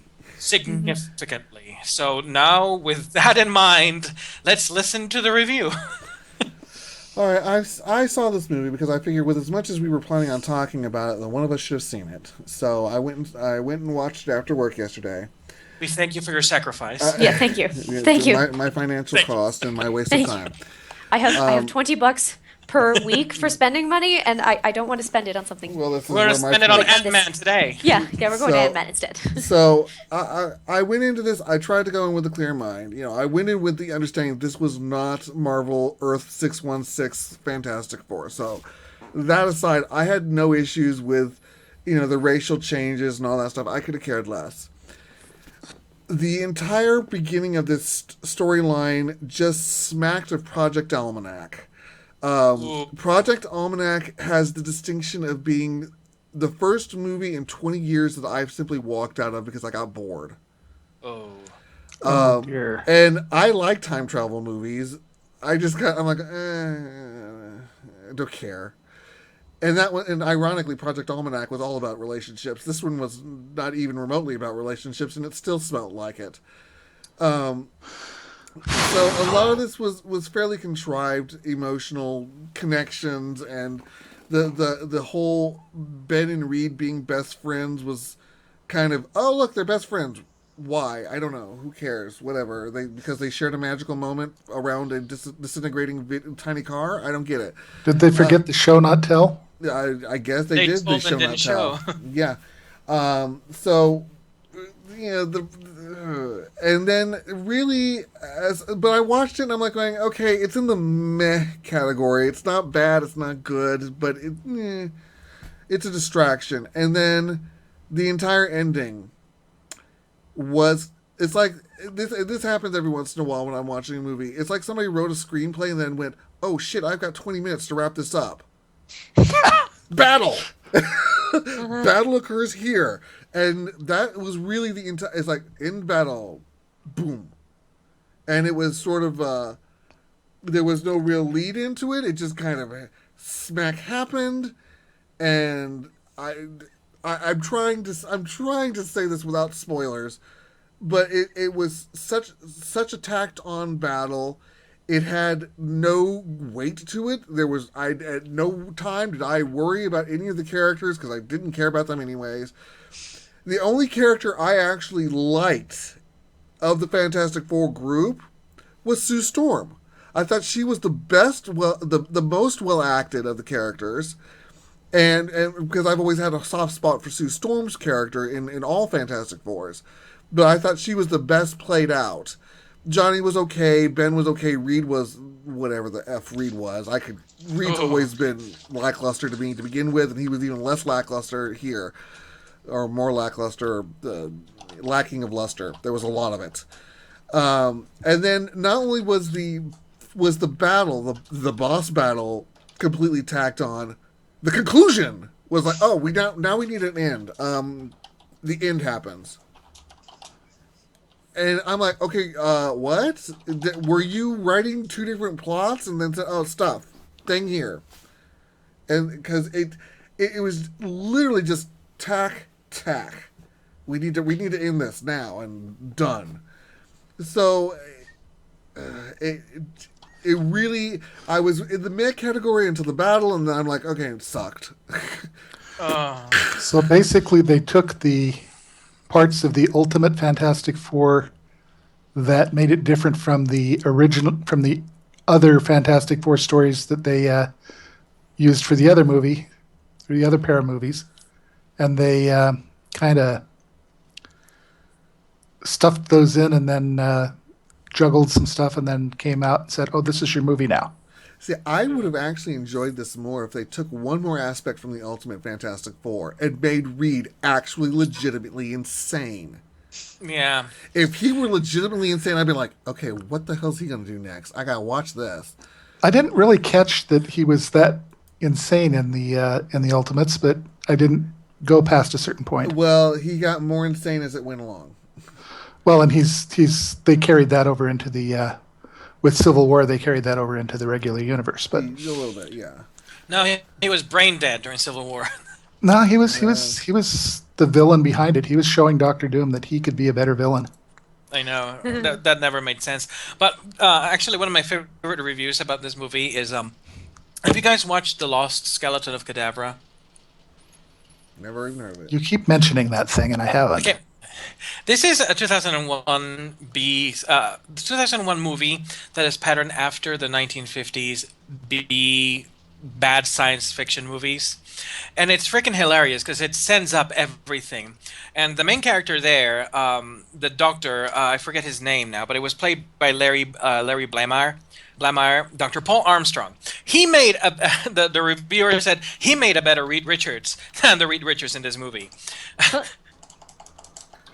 And we're talking like 1950s, totally stereotypical bad scientist. Well, I mean, let's just put it this way. There is such an outcry now that I think that no matter what Fox does, I think the outcry is so significant that they are going to have to give up the license back to Marvel. Yeah.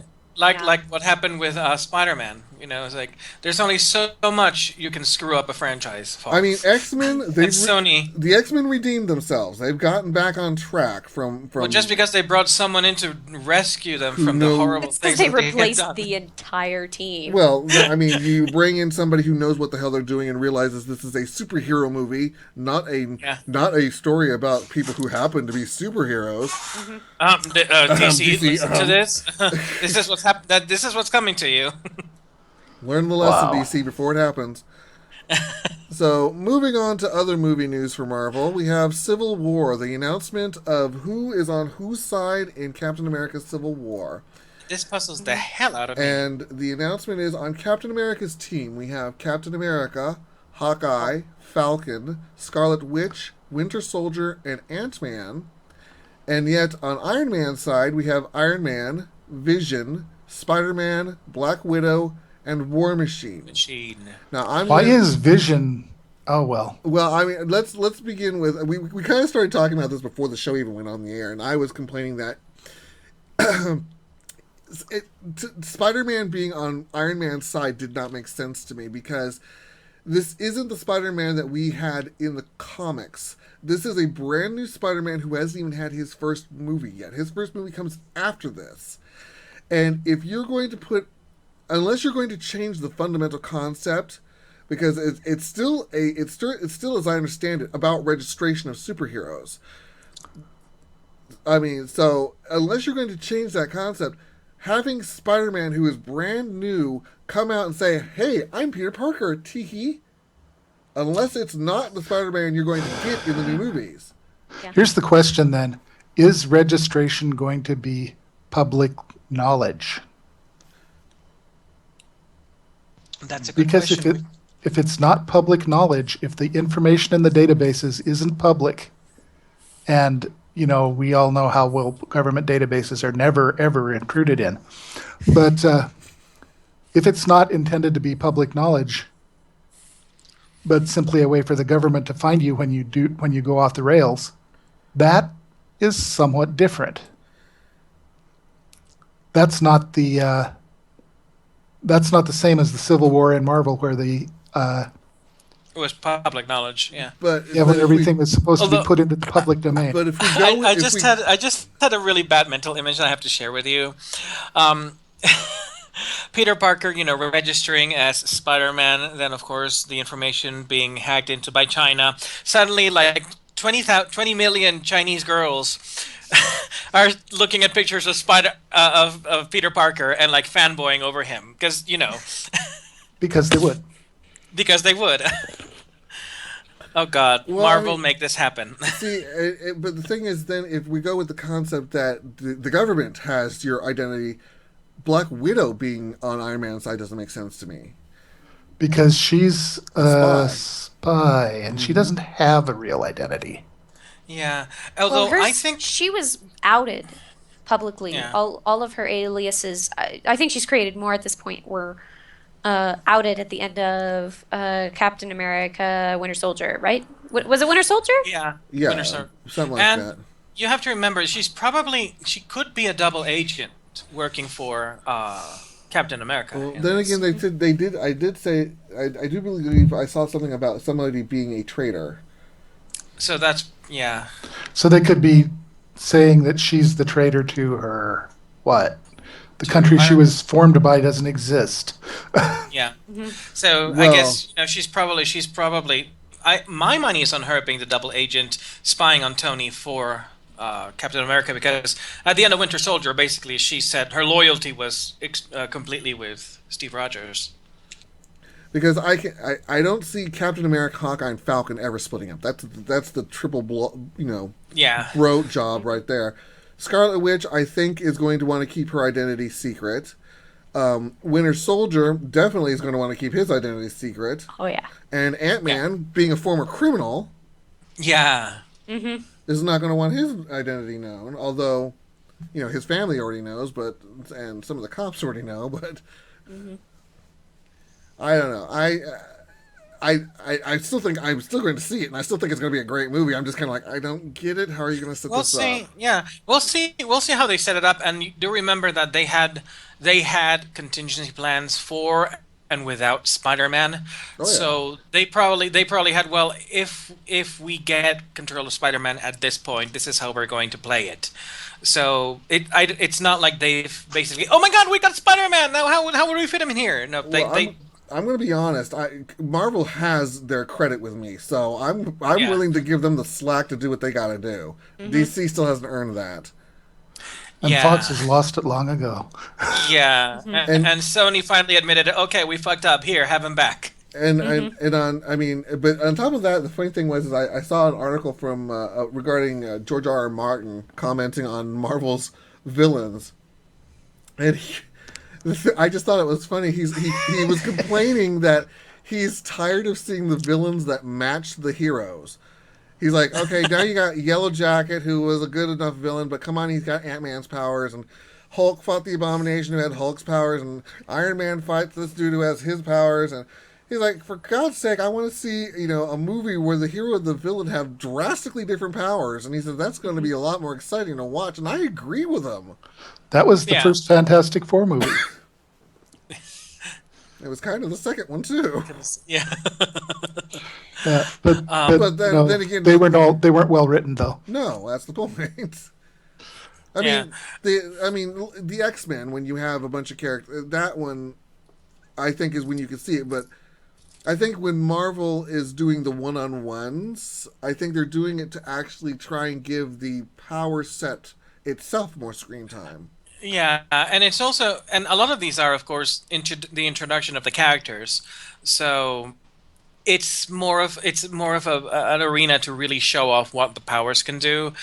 So once you throw them into like an ensemble movie, people aren't going, well, how is he doing that? Mm-hmm. Well, and with Ant-Man, remembering that they really did a bad thing there. They turned Yellow Jacket, who was actually Hank Pym's later identity, into the bad guy. Which, come on, guys, why did you do that? That was stupid. Well, in all honesty, Hank Pym has had his dark days. So. Oh yeah, I mean, Yellow Jacket was kind of a jerk, but then again, that helmet, that helmet that talks to ants, that causes brain damage. I am convinced of it. But the movie was entertaining enough to where you can have the brain damage. That's fine. So moving as long up, as we're being entertained. Hold on, one thing that George R. R. Martin said about the whole thing is the stuff that works best is when it is happening to people we actually know and care about. And if you jam too many characters in a movie and don't take time to develop any of them, the property, well, who do you think he's talking about? This is why Martin has never finished a story. But in all fairness, look at how much he has written, and and how successful he's been. And he did deliver like I said, he did deliver one of the most universally despised villains of all time. Yes. Joffrey Baratheon, that loathsome little shit. Well, I think it helps that he's young. He comes across as like 13, and there's some instinct in any adult. Every adult that I've ever talked to about this show, they have some kind of inner pulse, and they're like, that boy just needs to get slapped. Actually, I think he beat down. As of his death, he was 16, if I recall correctly. He was close to his name. He was just after his name day. So he was 3 years older than he should have been. So he's still a teenage little shit. Oh yeah. It's that I think the age is weirdly one of the things that makes you hate him more than anything. It's the snide teenager, but with like crazy amounts of power. That is terrifying. And pure sadistic evilness, So basically, he was teenager. He was a royal version of the kid in Home Alone. Yeah. With a chance that's to kill what I was going to say. Actually, yes. Macaulay Culkin all grown up. So well, if you look at Macaulay Culkin grown up, you know that they did this kid a favor by killing him off early. Yeah. Yeah. Ooh. Cold. I'm sorry, that was rude. So moving on. Next up, we have the rumor. We have the where did the graphic go? We have the rumors that the Dark Tower is actually coming out. Kind of. Now, in all honesty, the person who announced this basically said, "Hey, they said it was coming out January 13th, 2017, but the day I acknowledge that it occurs will be the day I'm actually leaving the theater, Yeah, having watched it." So, we have more confirmation of the Jumanji remake than than the Dark Tower. Do we really need to remake Jumanji? No. No. Well, actually, now that this is up, actually, I didn't tell you, Drew, but the first time I saw the mess that was your office, the first thought that came into my mind is like, my God, it looks like he's losing a game of Jumanji in there. Oh, if only I was. And But then you'd turn into a monkey, and then you'd be stuck. are you thinking I'm Yeah. complaining here? Pardon the momentary graphic shift because I just realized I left something out. Oop. You'll see it go away in a minute. It's gone. Okay, pretend it wasn't there. What was that? There, you'll see it. I can't see it because I've got fire from it. I kind of forgot it. What was it? I can't see it. I've I got forgot the Firefox on. Dungeons and Dragons logo. Okay. Oh, okay. I forgot the last one. Just relax. So. Oh yes. Yeah. So moving on from Dark Tower, we have news from the world of Harry Potter. For Fantastic Beasts and Where to Find Them, it looks like Colin Quinn has now joined the cast. He will be probably not Colin Quinn, Colin Farrell. I'm gonna say that's not what's written there. Yeah, Colin Farrell will be joining the cast. He's Oh, apparently why? going to be playing a wizard who meets up with the main character Newt Scamander during his journey to study magical creatures in America. Does he And get... we're currently looking at December 2016 for the launch date of this movie. So When I read that first sentence, I was reading Colin Farrell is the latest Muppet to join the cast. And yes, it's he like, is the latest Muppet because he's no longer dating Miss Piggy. I mean, Oh.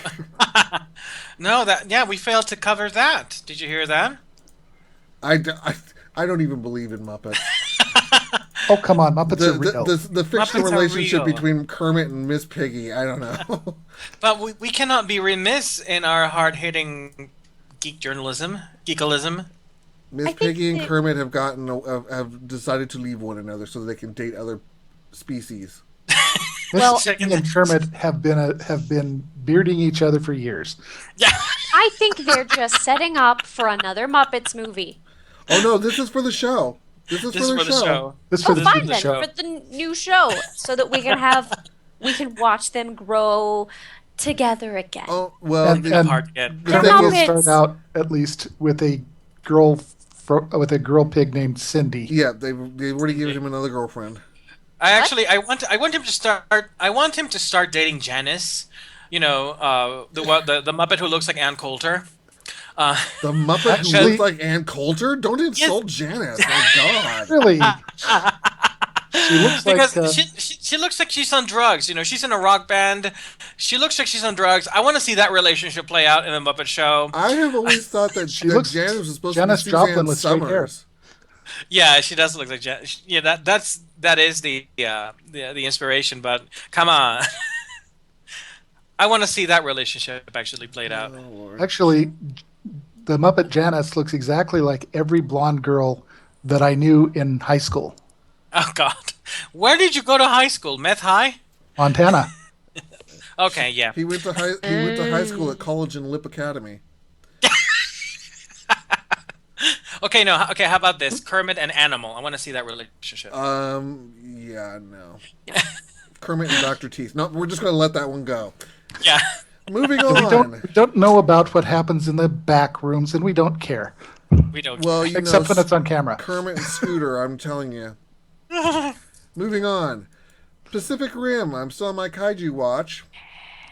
Pacific Rim 2 has a new name, and that is Maelstrom.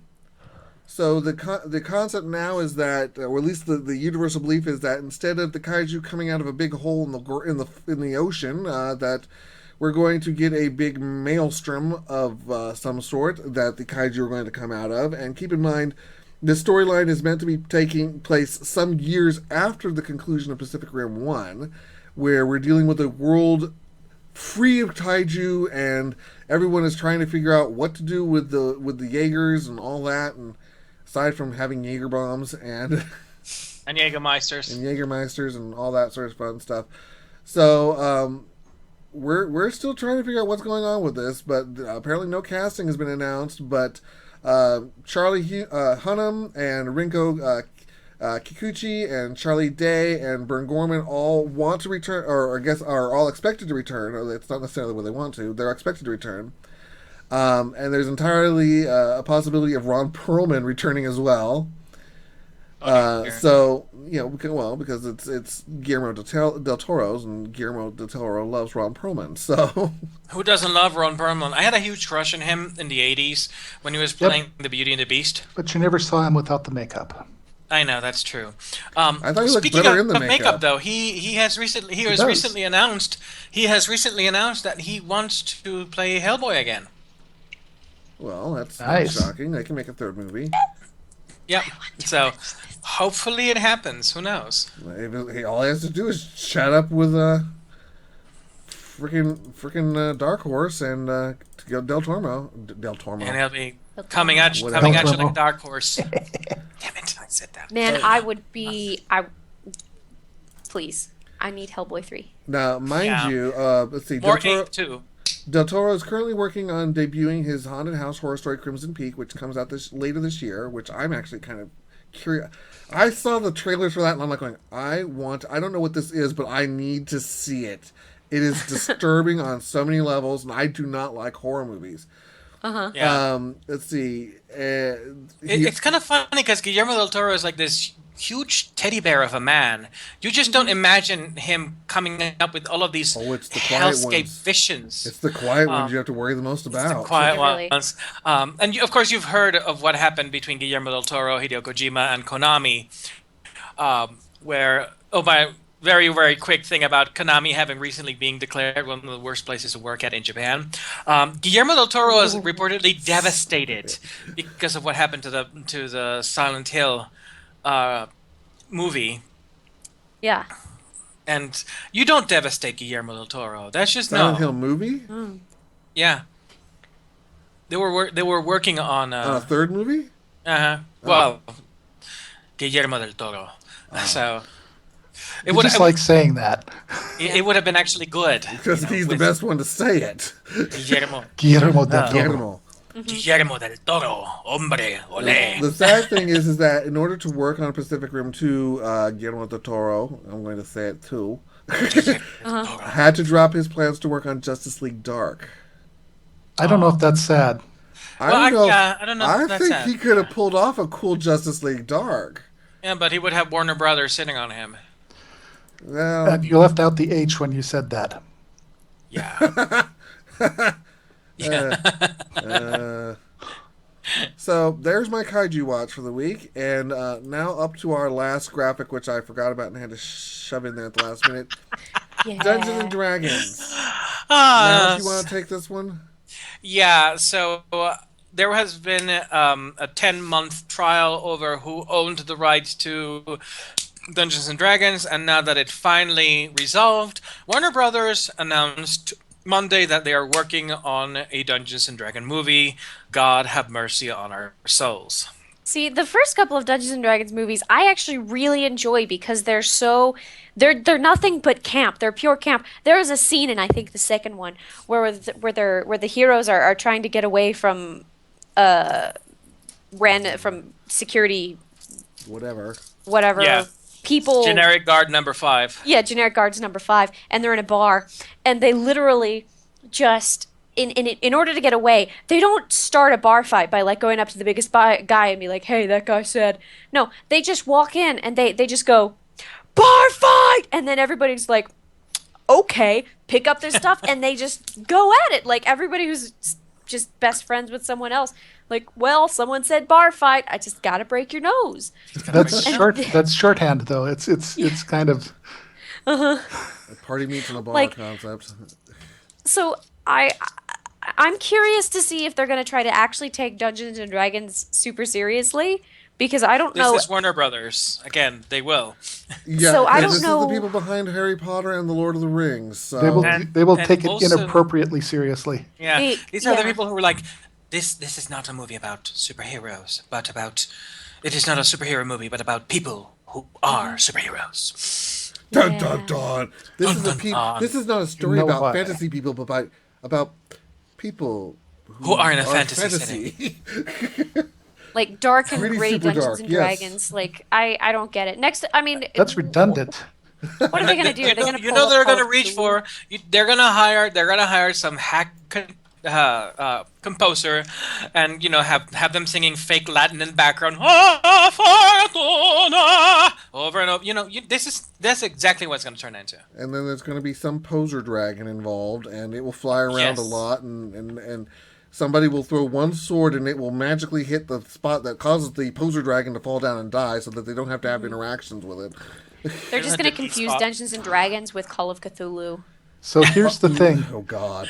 The way that they could do this right, they could recreate kids from the comic or from the cartoon from the Oh my God. God! Uh-huh. The 80s cartoon with Venger 80s and with I am Benjamin your and those host, guys. Dungeon Master. They could take that comic and there are people who could play Dungeon Master now. Yes, there are. Yes, Yep. yes, there are. They could May I do recommend that, Tyrion Lannister? I mean, Yes. Yeah. and they could take that whole concept, and they actually got into the character Avenger and why he was what he was. He's Dungeon Master's kid. yeah, until they killed that entire season. Yeah. But I want to see that. I want to see, they could do that. They could show a little flashback to when they were kids in this place and then show them as adults finally getting home. That would be good. Yeah. I think. Well, see, in that case, I think they for a 2-hour movie, I think they would have too many. I would get rid of Bobby, for example, the barbarian. I would get rid of Uni. No. Bobby is the reason for doing it. Get rid of the. Yeah. And you have to get rid of the. So get rid of everybody but Bobby and Uni. But Bobby. No, the unicorn. The unicorn was obnoxious. The unicorn would have to have left. God, yes. Yes. But with all the Unicorn bronies would only nowadays, be I think around there. moving... Oh Unicorn God! would Cross it leave. with My Little Pony. Ah! See, My little the only reason Uni. Uni hangs around with Bobby is that he's the only one who's young enough to guarantee he's a virgin. Yeah, pretty much. Uh-huh, Although well. Presto's pretty young too. Yeah. No one was sleeping with Presto. No trust one, me. no And no one was sleeping with the Presto. Cavalier either. No, nobody, Oh, no. nobody was hitting up his magic tricks. No, yeah, No. the acrobat and the thief were sleeping with with Keith, I think his name was. Hank, yeah. Hank, God. whatever. The And- blonde, yeah, the blonde one. yeah. The archer, the ranger. Yep. Speaking of My Little Pony, apparently William Shatner has confirmed that he will be appearing in My Little Pony. As himself? As himself. So this is going to be very, very interesting. I'm going to watch that. I don't watch My Little Pony. I'm watching that episode. I want to see if his cutie mark his hair. It'll be a warp nacelle strapped to his ass. Oh God, I do not watch My Little Pony, but I did watch it for the Weird Al crossover, and I will watch it for the William Shatner appearance, and of course there was a Doctor Who appearance as well. Dr. They actually Who's. ponify them, right? Well, Yes. they did with Doctor Who's. Not Doctor Who's, yes. I've got Doctor Who's up behind me on my wall, on my shelf. All right, so we're gonna go ahead and wrap it up there. I see I have a nice little closing graphic now. Yes. Steel Phoenix Don't TV. yeah. Hit subscribe on YouTube, hit follow on Twitch, or hit join for our group on Steam. Drew, Yeah. Drew, What? you're forgetting What? something.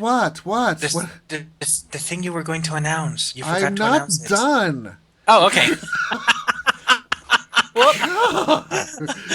I just want to make sure Did you're I doing s- it proper. Did I say I was going off the air yet? I never know with you. You're so spontaneous. I'm so spontaneous. Well, relax. I'm not done yet. To get to the part he's worried about, I'm just I just announcing want to make that, things go right. that starting next episode, which will be next week, we will be doing giveaways each week. In order to be to qualify for the giveaway, you will have to be a subscriber on YouTube, and you will have to comment on the episode for that particular week. I do not have exact plans on what the giveaway item is going to be. I suspect we will start with. I do have a plethora of graphic novels that I am happy to part with. So if you, that will be if you're in the continental United States, if you're a winner. If you're not in the continental United States, we'll probably be looking at Amazon gift certificates. Yeah. But again, that will be starting next week. So you'll have to comment on YouTube when the video is up, and you'll have to be a subscriber there. Thank you, Surfius. I appreciate the I love commenting you. on Twitch. I do. If you want to follow me on Twitch too, I appreciate it. But yeah, no, we have to limit where we're looking, because if I try and look in multiple places, we're going to start very simply and simply say from YouTube, and then perhaps in future we'll look at something for Twitch as well. Also, I want to announce that it is confirmed. We don't have a date just yet, but it's coming soon. In September, we are going to have as guests for our webcast Lori and Corey Cole, the creators of the Quest for Glory series for Sierra Online, and the current creators. Well, who else would it be? Of the Hero... Yeah, I know. Who else would it be? Of Hero U, the upcoming spiritual successor for Quest for Glory. They will be here. So pay attention to when we announce the interview. Will they be in the room with you, or are they going to be on their own pictures? Well, they're going to be in their own pictures. We'll but, put them up in the big blocks over here. Oh, okay. Yeah. Yeah. They'll be in the picture over there. Or over there. I don't know which way I'm pointing, so... Which way are you pointing? Let me see. Point away from Lionel. That's Yeah. the That way? Yeah. They'll be here! So that's pretty much all we've got planned for the day. What are you guys up to this week? Start with Foomf. Start above. I'm going to be going to see Fantastic Four today. Oh, you'll However, be I'll probably wear morning clothes. there. I was about to say Godspeed. Godspeed. And Manos? CC and I are going to see Ant-Man tonight. And me, I'm going to be waiting with bated breath for the Q&A session for WoW and working on Dark's kill count and scripting things for YouTube. Yay! So, all right, guys, thanks ever so much, and we will see you next time.